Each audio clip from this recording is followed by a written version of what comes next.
Hello everyone, I am citizen spokesperson Asher Westropp-Evans, and this is the daily briefing of the Israeli Citizen Spokespersons Office. We are live on YouTube, Instagram, and Twitter, so please begin submitting questions in the chat and search for the Israeli Citizen Spokespersons Office on all major podcast platforms for an audio-only version each and every day. And please like and subscribe to help us reach a wider audience. It genuinely helps us get our message out to the people. Now, today is day 278 of the October 7th war, just over 9 months since Hamas declared war on Israel with its brutal massacre, and since Hezbollah joined its fellow Iranian proxy army with daily attacks on northern Israel. Iran is trying to hijack American democracy. We've seen Tentifadas rise up on college campuses across the US, and they are explicitly pro-Hamas, anti-Jewish, and increasingly anti-American as well. Calls for global intifada, which, let's not be muddled here, means targeted violence against Israelis and Jews, and glory to the martyrs, meaning Hamas terrorists, are heard alongside calls to dismantle the United States.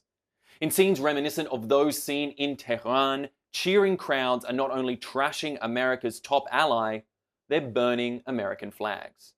And now we know why. Iran is funding the Tentifada.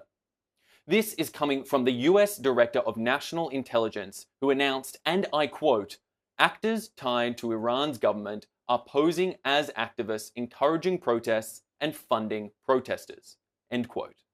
The Islamic Republic isn't embracing democracy or free expression. It brutally crushes public protest inside its own borders and enforces strict religious rule. Iran long sought to destroy America's allies abroad and is trying to destabilize America now at home. Ali Khamenei, Iran's supreme leader, called the US student protests that he is funding, quote, "a branch of the resistance front." Same as banned terror groups Hamas, Hezbollah, and the Houthis, Iran doesn't just want Americans applauding its proxies. It sees the protests as being an anti-democratic proxy army. Because when Tentifada activists chant, "globalize the Intifada," Iran knows that this is a thinly veiled dog whistle for "kill the Jews." And when they chant "from the river to the sea," Iran knows that they mean destroy Israel. Iran wants to kill the Jews and destroy Israel, and that's why it wants to destabilize America from within. And just as the resistance front violently destabilized Iraq, Syria, Lebanon, and Yemen, and is working to destroy America's allies abroad, Iran's American Tentifada proxy is attempting to tear apart the fabric of the American people at home. The same Iran whose proxies murdered thousands of Americans in Iraq and Afghanistan and blew up hundreds of Americans in Lebanon, who right now are firing on American ships from Yemen, is, per the US intelligence official, and I quote, "seeking to stoke discord and undermine confidence in our democratic institutions, as we have seen them do in the past, including in prior election cycles," end quote. This is part of their playbook. There should be no doubt as to who is Iran's target. Now, Iran refers to Israel as the little Satan, but refers to America as the great Satan. Iran's terror army in Lebanon, Hezbollah, last week said that their real war is with America. Now, everyone who took allegations of Russian election interference in 2016 as a serious threat, those who recognize the ways American democracy could be undermined by an enemy, should be very concerned by Iran. Iran is a threat to American democracy. American democracy is sacred, and it is being abused by a regime that treats real democracy as a sin. Standing up to Iran's proxy armies isn't just about protecting an ally on the front lines of the free world, it's about standing up for the free world. And stopping Iran from building a proxy in America is about protecting Americans and American values around the world and at home. Now, meanwhile, Iran's terror army in Lebanon, Hezbollah, has murdered 2 more people in Israel. Noah and Neil Baranes from Kibbutz Otal, both aged 46, were driving near their home in northern Israel when a Hezbollah rocket hit their car. They are survived by 3 children, now orphans. Their deaths bring the number of civilians killed in Israel by Hezbollah since the terror army declared war on Israel on October 8th to 12. Since last October, Hezbollah has launched nearly 60,000 rockets, missiles, and suicide drones from Lebanon into Israel, forcing 60,000 Israelis to flee their homes. Hezbollah has over 200,000 rockets aimed at towns across Israel, and Israel cannot and will not tolerate this state of affairs. If Hezbollah doesn't back off and end its war, Israel will end the war by backing it off. Meanwhile, Israel is breaking what's left of Hamas with surprise raids of wherever they may be inside Gaza. As always, Hamas's terrorists continue to cynically abuse what should be protected humanitarian locations for terror operations. Myself and our team of spokespeople here have mentioned several incidents in the past week where Hamas utilized UNRWA facilities for their own terror purposes. Now, Israel has reportedly called for more civilian evacuations from Gaza City, and that is what they're supposed to do when possible in order to try to protect civilians inside Gaza. And yet, some have criticized the evacuation notices as displacement. But what is the alternative? What do these critics actually prefer civilians to be caught in the crossfire, or that Hamas has more human shields to hide behind? What critics are really saying, whether they realize it or not, is that terror groups like Hamas should continue to attack from inside civilian populations, and no one should be allowed to stop them. We here at the Israeli Citizen Spokespersons Office think that that is bad for civilians. Now, while Israel, which actually cares about Gazan civilians this week, has meanwhile transferred over 18 tons of baby formula into Gaza, sufficient to support the nutritional needs of infants there for over 6 months. Israel also sent 30,000 vaccines for diphtheria and tetanus donated by UNICEF. This in addition to over 2 million vaccines for other diseases. Yesterday, 224 trucks of humanitarian goods entered the Gaza Strip, but 1,158 trucks are still waiting to be collected by the UN from the Gazan side of the Kerem Shalom crossing into the Gaza Strip. This is the state of affairs as it stands right now, but let's take some questions from our audience watching live on the various social media platforms, and please do continue to submit questions as we go along, as we do refer to them and answer them whenever possible. Our first few questions come from Instagram Live. People are wondering about the displaced people in the north of Israel. Amanda is asking, how are the displaced people managing?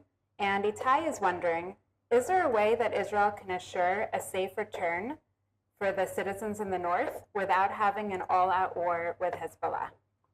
That is an incredibly important question, and one which Israel is grappling with every day. Firstly, to speak of the 60,000 internally displaced people that we are seeing inside Israel, well, they have been moved from their homes in the north, taken out from a buffer zone in the north of Israel, and forced to move into other parts of the country, often staying now, as we said earlier, for a 9-month period, at best in hotels where available, at worst with family, friends, or those others in the community that are able to support them.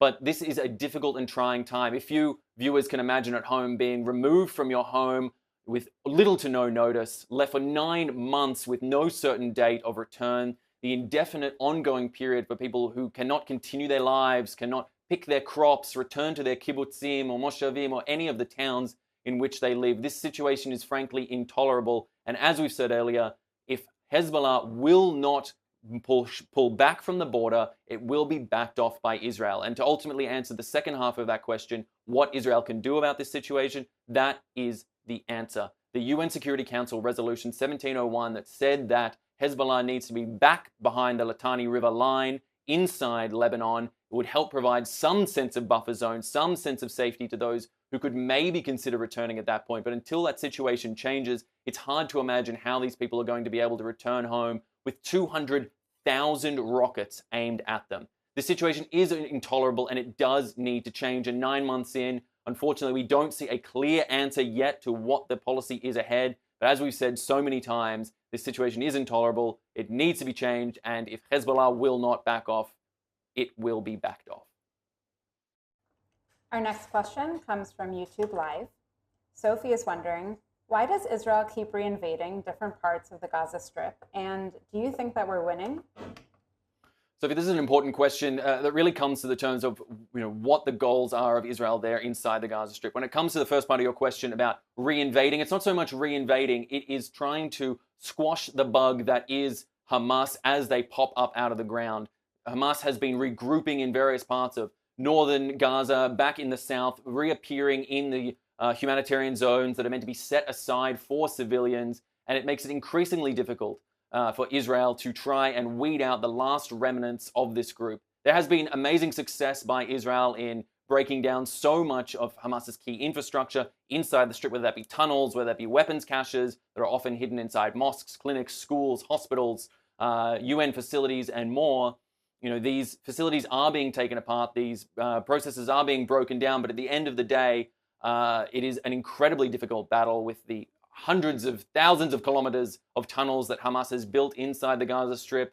The IDF is constantly seeking to find, destroy, and remove that infrastructure that makes it harder for Hamas to continue fighting and continue to threaten the populations, both of Israel and the civilians inside the Gaza Strip.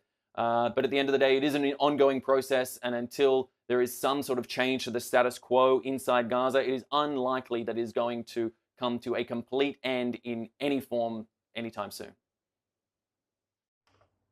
Our next question is from YouTube Live.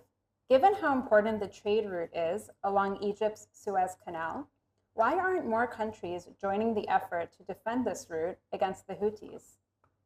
This is an absolutely critical question because, as we just pointed out there, the Suez Canal is one of the pivotal trade routes, frankly, for the globe. In order to access the Mediterranean, one of the key trading bases in the world, it is absolutely critical that the Red Sea and the Suez Canal be protected from the likes of the Houthi, who have been fighting and threatening ships and transport all through that region for so many months now, ostensibly under the guise of trying to fight for the rights of Palestinian people. But in fact, as we can see, when they arbitrarily target ships under the country flags of numerous different nations around the world, really just to get themselves back in the PR machine, back in the propaganda, back on the front pages of global headlines, and help to bolster their causes as an Iran proxy there in the region, in Yemen and beyond. I mean, really, more countries do need to be involved. Fortunately, there are some in the US, UK, France, and other key allies that are playing their part. But this really is a global effort to ensure that free rights to shipping, free movements of goods and people throughout the globe are maintained,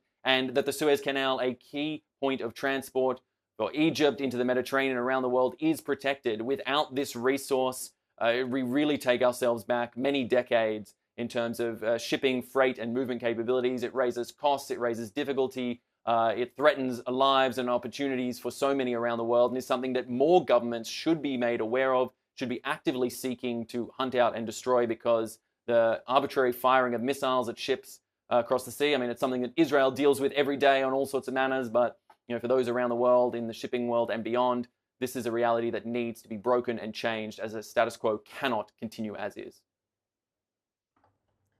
Our next question comes from Instagram Live from Michal. For us in Israel and for many of your listeners around the world, it's really clear about the situation of Iran's intervention. But why is it that progressives around the world aren't seeing it? What do you think is blocking their view from seeing the truth? Michal, I think there are a number of people who are deluding themselves about the role of Iran and other negative state actors around the world. As we said, they're referring back to the 2016 elections in the US with accusations of Russian interference. Now Iran is playing from that same playbook, looking to destabilize democracies, looking to destabilize democratic principles in liberal democracies around the world.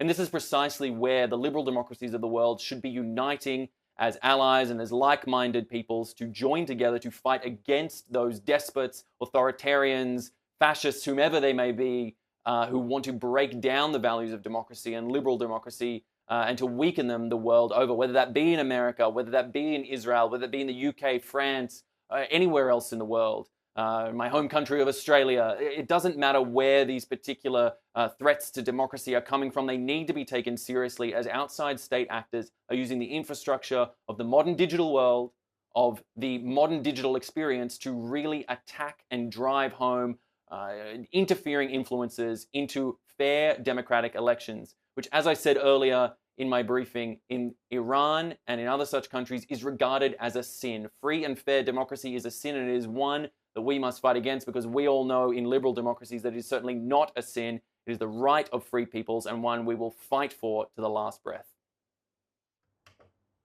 Our next question comes from Instagram. Lotem is wondering, given the situation and the war right now in Israel, do you think it's safe for us to travel? I've heard it's lovely to come in the summer, but I'm feeling worried. Well, Tim, thank you so much for your question. If I understand correctly, you're talking about travel inside Israel.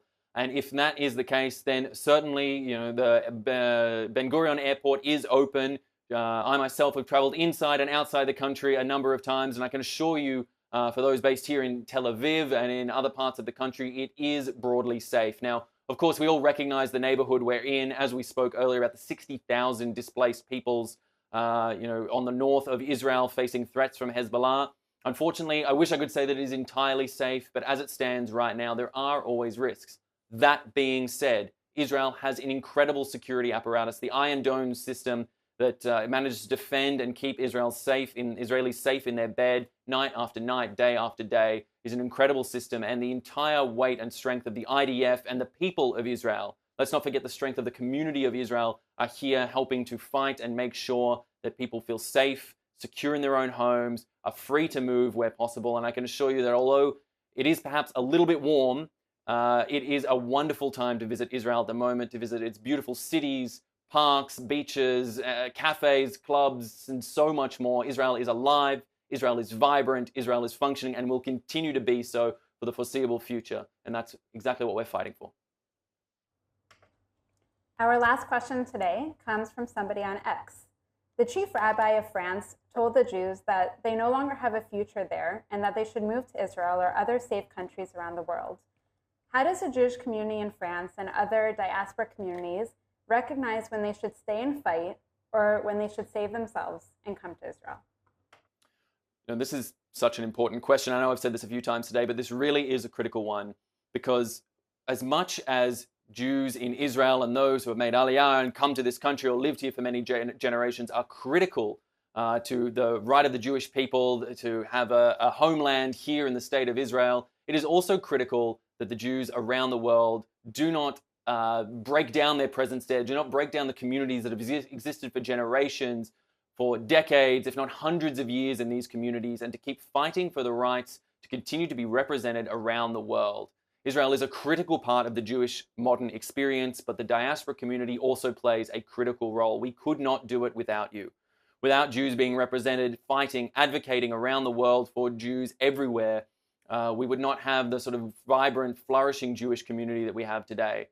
Speaking to the French experience, it is important that the Jews there all speak and fight as a community to unify around what they have built and what right they have. It is such a vibrant Jewish community, the French Jewish community is critical that it continue in some form in France and such a key part of the history of the Jewish people. So I would say one can only feel when it is right to make Aliyah or not, to come to Israel or not, when you feel it in your own heart. But in the meantime, while you do stay in France or any other country of the diaspora around the world, you continue to work with your community, to bring it to the grassroots, to join together with other Jews and other supporters of Israel and others of like mind to fight for those communities all around the world, because they are so critical to the modern Jewish experience, and I don't think we would be the same people without you. All right, well, that is all that we have time for today. I want to thank you so much for taking the time to listen. And as I said, please catch us at the same time tomorrow, 3 p.m. Israel time or 8 a.m. Eastern. And please like and subscribe. Share the Israeli Citizen Spokespersons Office daily briefing with a couple of people you may know. This message needs to get out. More people need to hear it. We cut this into a highlights clip, just 1 minute long. Feel free to share that for those who don't have the time to sit through the full briefing. But if you do, we share critical messages here each and every day, and we so value having you with us. Thanks so much. I've been Westropp-Evans. Thanks for watching.